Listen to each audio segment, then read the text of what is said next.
If you're getting a lot of white smoke, could be a head gasket, coolant problem. We could be getting coolant in the combustion side of the engine. If it's dark blue, black, it could be an air filter problem. We might not be getting enough air into the system. I strongly suggest easy things first. Check your air filter, see if it's plugged. If you would like to just remove the cap, remove the outer, not the inner, just the outer, start it up, don't work with it, and see if the smoke clears. That's an easy indicator. If it is, then change your air filter. If it's a lot of eye burning, blue smoke, could be a fuel filter. Do a good inspection on the fuel filter.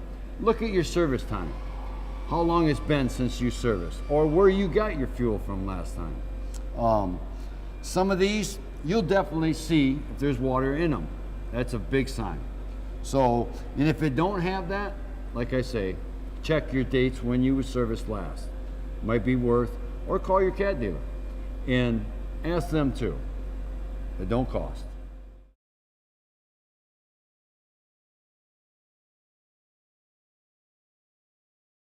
It all basically boils down to a few things.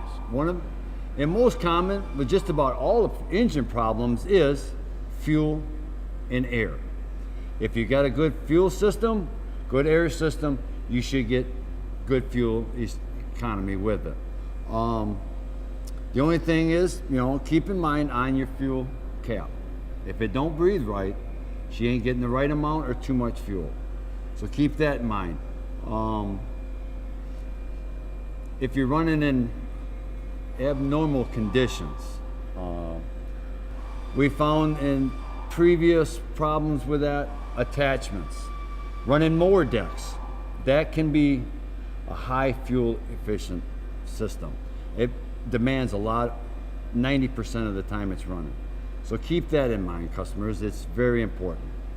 I would check for fuel leaks, which is part of your daily checklist. Make sure you ain't leaking no fuel. If your air filters are good, your fuel filters are good, consult your Caterpillar dealer. I strongly suggest that. We have service letters, stuff like that come out that there may be adjustments that we can do.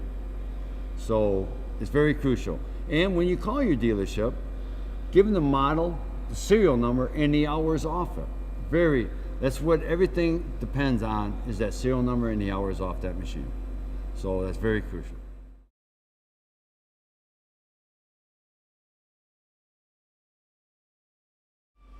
Check your fuel system, your air system. Because a plug air filter, you're not getting the proper amount of air to the system. Check the viscosity of oil you're using and how long it's been from the last service. Believe it or not, it is very crucial that in the weight of oil that you use. In the past history, a lot of customers were told to use 15W40. Caterpillar's done a big study on this, and they believe on the Midwest and that to get better fuel efficiency, better performance, to run with a 10W30 in a top grade high detergent oil. Very crucial on that end.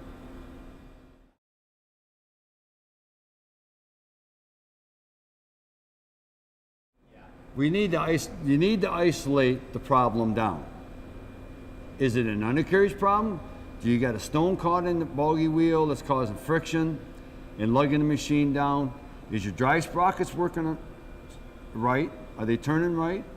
You need to check that. Track tension. That's another thing.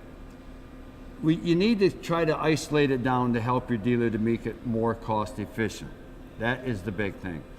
So if you don't think it's in the undercarriage, you're not hearing no noise, nothing like that, maybe it's an engine performance or a hydraulics performance. That you may have to call your Caterpillar dealer and see about getting the machine brought in the shop, which will give you a flat rate on determining what is going on and isolate it down, call you back. But yeah, in the wintertime, you are going to hear more noises out of the hydraulic system. Everything is shrink down. Oil's harder to move. So try to isolate some of these problems if you have to call your dealer.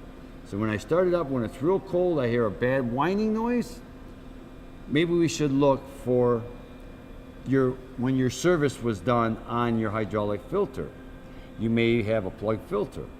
So things like that, if you can tell us a little bit about it, we can help you isolate the problem and maybe not have to bring it up.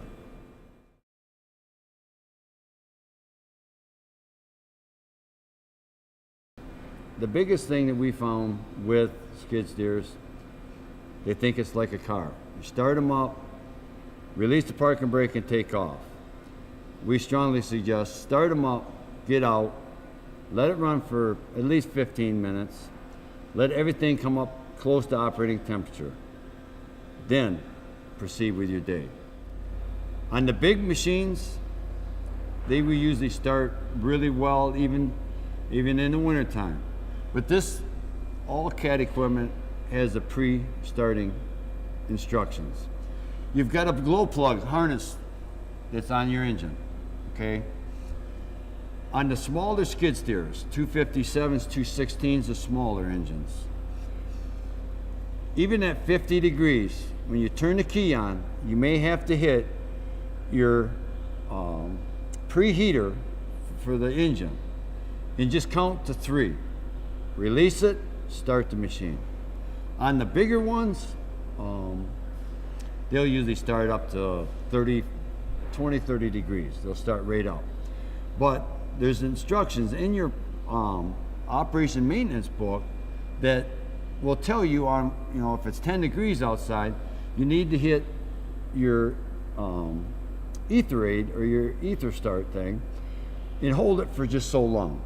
So if that don't work, 99% of the time, it's either a blown fuse, which is usually located in the cab, and it's illustrated on the back side what every fuse is doing, or your glow plug harness here. It could be unplugged in the back. You might have knocked it loose with a branch or something, or it's got a little corrosion on there. It's usually all 4 cylinders. You might want to remove that. Unhook the wire off the back side, clean it up with a little emery cloth, try it again. If you got a tester, you can check them, make sure you're getting current through them. But 90% of the time, it's either a blown fuse, or they're not holding it long enough, or this plate.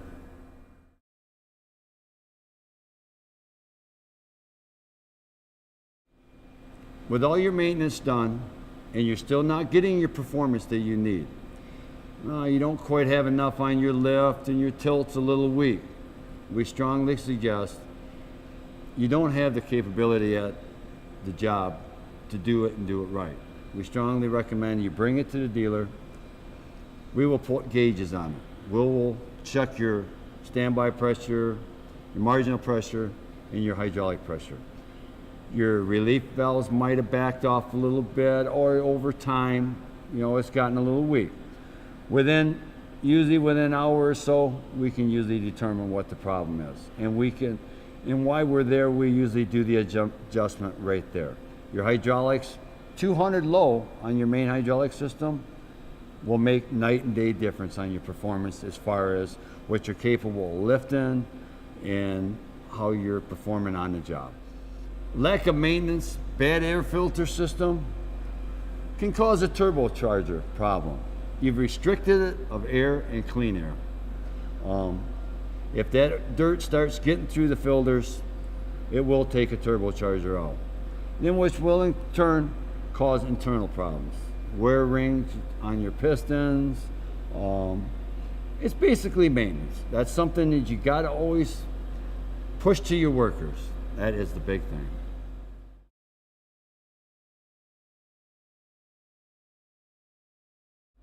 You need to know why. Why did it blow? Did I rub a hole in it?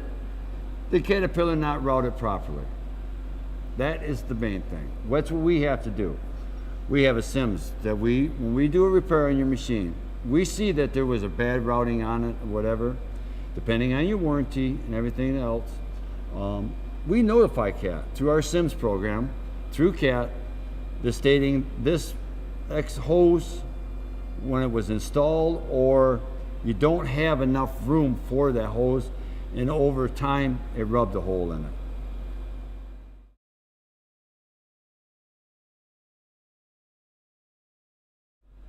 The reason 90% of the time on a skid steer, the way this radiator is designed, it's pulling air off the engine up.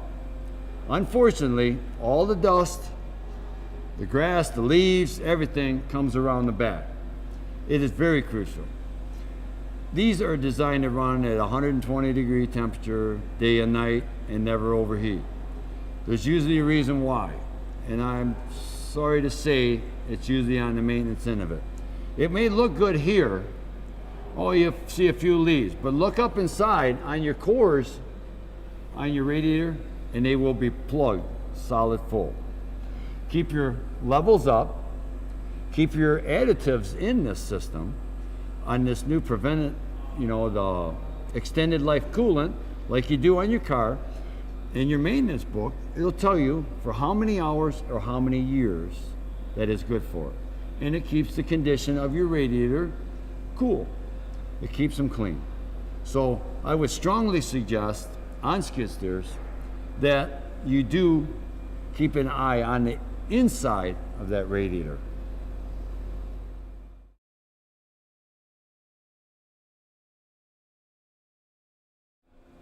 The first thing we need to do is when we're going into snow removal is a complete service. We strongly recommend you bring it to the dealer, because we'll do the oil samples, we'll give the whole machine a visual inspection. Get it cleaned up for the winter use. Plugged air filters, old oil, bad fuel, that's gonna be the first problem on the first cold day. The biggest thing we see higher failures in the winter is lack of simple maintenance and startup. We strongly recommend, if it's 10 below 0 outside, go out there, start that machine up, start it up, get everything, get your heater going, get it warming up, go outside, take a good visual inspection of that machine.